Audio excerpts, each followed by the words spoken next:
It's a very hard-hitting horror movie. Not really that funny, no little witticisms. It's just pretty brutal. A woman was raped by a tree and that.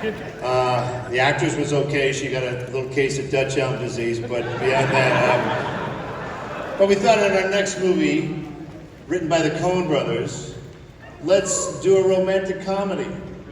Chases and maybe a dance number and no one gets killed and no blood. Well, that film wasn't released, it escaped. That was called Crime Wave. Yeah, don't try now, pal. Don't, you'll never catch up. You'll never catch up.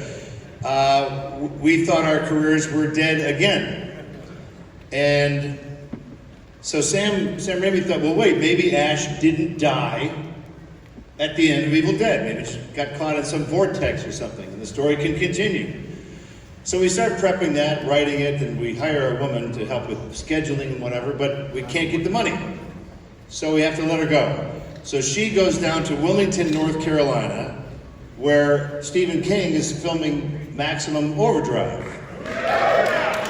produced by Dino De Laurentiis, a big shot producer.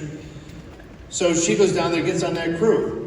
Winds up bullshitting with Stephen King. Hey, what are you up to? Oh, I was working with these guys that were trying to get the money for Evil Dead 2, but they can't get the money. Stephen King's like, they can't get the money, why not? I don't know. So he calls Dino De Laurentiis and goes, Dino, you should make this movie. We had the money like 2 weeks later. It's the easiest deal we've ever had. So so thank you, Stephen King, for a second resurrection. Greatly appreciated. And as always, way overkill over here.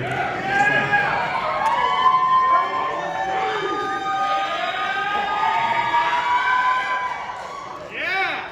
Okay. Now, a little bit about the movie. Anybody born in 1986?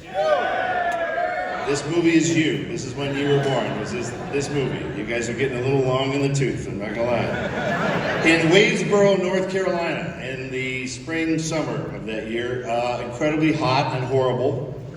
The locals were apologizing to us. Normally here in the South, it doesn't get over 100 for 3 weeks. Yeah, it kind of does every summer, yeah. We were filming in a converted gymnasium with no AC on a set that was 2 stories tall, and this particular day we're filming in the upper part, you know, where the heat goes.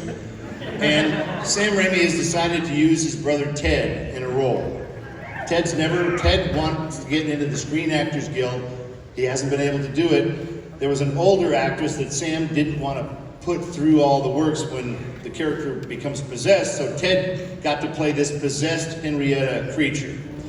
So that's 5 hours of makeup, getting into makeup, and then this particular day we've got him in a harness, which is never comfortable on a good day, plus the makeup.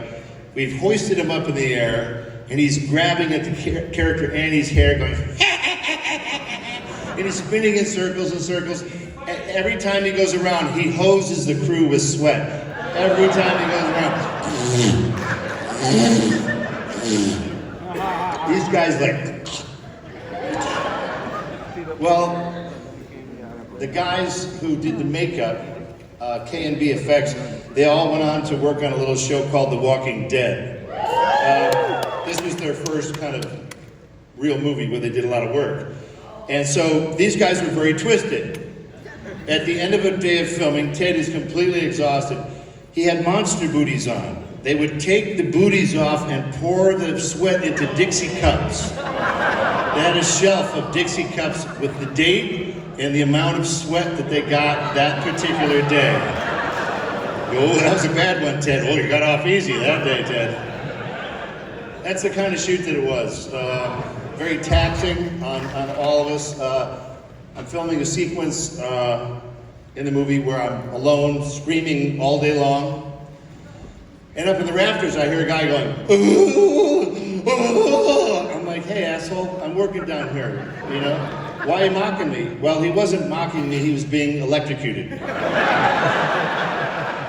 He's up there, he's stuck on one of these electrical boxes going, another crew member had to kick him off of it.